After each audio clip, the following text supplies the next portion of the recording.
নিম্নচাপ অঞ্চলে কলকাতায় ভারী বৃষ্টি, অতি ভারী বর্ষণ হতে পারে 6 জেলায়।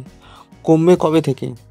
দক্ষিণবঙ্গের সর্বত্র সারা সপ্তাহ ধরেই বিক্ষিপ্তভাবে হালকা থেকে মাঝারি বৃষ্টি হতে পারে বলে জানিয়েছেন আলিপুর আবহাওয়া দপ্তর। তবে দক্ষিণ পশ্চিম মৌসুমি বায়ুর পাশাপাশি দক্ষিণবঙ্গের উপর সক্রিয় হয়েছে অক্ষরেখা। নতুন করে একটি নিম্নচাপ অঞ্চল তৈরি হচ্ছে বঙ্গোপসাগরের উপরে, ফলে বৃষ্টির দাপট বেশি থাকবে। উত্তাল থাকবে সমুদ্রও। মৎস্যজীবীদের জন্য আলাদা করে এখনই সতর্কতা জারি করেনি হাওয়া অফিস, তবে সমুদ্রে ঝোড়ো হাওয়ার পূর্বাভাস দেওয়া হয়েছে। সেই অনুযায়ী মৎস্যজীবীদের সাবধান থাকতে বলা হয়েছে। আগামী সপ্তাহের শুরুতেই দক্ষিণবঙ্গের 6টি জেলায় ভারী থেকে অতি ভারী বৃষ্টির সতর্কতা জারি করা হয়েছে। সোমবার অতি ভারী বৃষ্টি হতে পারে হুগলি, পূর্ব মেদিনীপুর, পশ্চিম মেদিনীপুর, ঝাড়গ্রাম, বাঁকুড়ায়। এছাড়া উত্তর 24 পরগনা রবিবার অতি ভারী বর্ষণের সম্ভাবনা রয়েছে। শনিবার সকাল থেকে কলকাতায় বিস্তীর্ণ অংশে বৃষ্টি চলছে।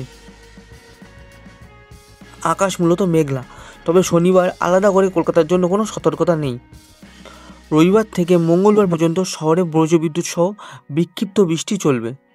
সঙ্গে বইতে পারে ঘন্টায় 30 থেকে 40 কিলোমিটার বেগে ঝোড়ো হাওয়া। সোমবার কলকাতা ও হাওড়ায় কোথাও কোথাও ভারী বৃষ্টির সম্ভাবনা রয়েছে। দক্ষিণ 24 পরগনা, 2 মেদিনীপুর, ঝাড়গ্রাম, পুরুলিয়া এবং 2 বর্ধমানে ভারী বৃষ্টি হতে পারে রবিবার থেকে মঙ্গলবার পর্যন্ত। মঙ্গলবারের পর আর কোথাও কোনো জেলায় সতর্কতা জারি করা হয়নি। মনে করা হচ্ছে বৃষ্টির দাপট কিছুটা কমতে পারে মঙ্গলবারের পর থেকে। আগামী 30 জুন উত্তর বঙ্গোপসাগরে নিম্নচাপ অঞ্চল তৈরি হতে পারে।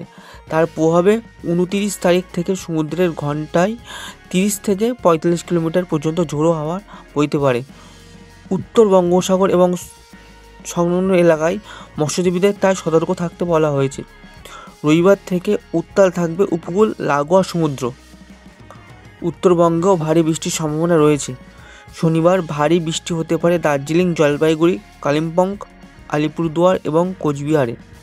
দার্জিলিংয়ে সোমবার পর্যন্ত এই সম্ভাবনা রয়েছে। জলপাইগুড়িতে ভারী বৃষ্টি হবে বৃহস্পতিবার পর্যন্ত। এছাড়া কালিম্পংয়ে রবিবার পর্যন্ত, আলিপুরদুয়ারে বুধবার পর্যন্ত ভারী বৃষ্টির সতর্কতা জারি করা হয়েছে। বিক্ষিপ্তভাবে বজ্রবিদ্যুৎ সহ বৃষ্টি হতে পারে উত্তর দিনাজপুর, দক্ষিণ দিনাজপুর এবং মালদহে।